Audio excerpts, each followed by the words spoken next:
Important economic data out in the U.S. today with inflation and housing information. Here to talk to us about it is Kevin Cummins. He's coming from us in Connecticut at UBS. He's an economist there. Kevin, thanks so much for being with us. Thanks for having me. So, Kevin, what did you make of the CPI information? Well, this morning's CPI report for June was largely in line with our expectations. Overall, CPI was up 0.5%. That matched our forecast.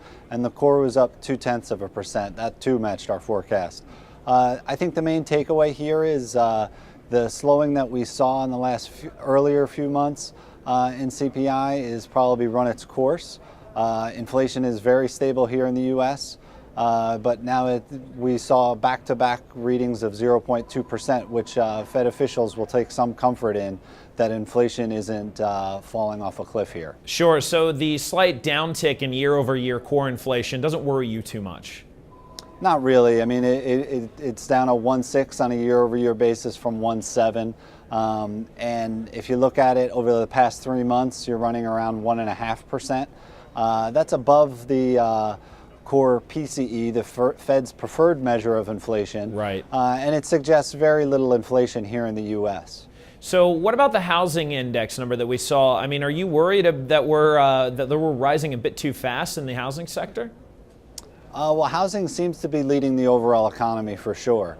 The monthly rise of 8 points in this morning's July home builders housing market index was the largest one-month gain since 1996. So that's 17 years that the monthly rise here.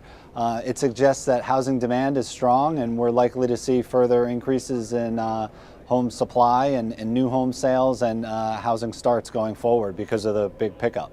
Kevin, Ben Bernanke speaks tomorrow in testimony in Congress on Wednesday. Are you looking for anything new from him? Well, I think he'll largely echo the tone and sentiment that he used last week in a Q&A portion after a speech he gave in Boston.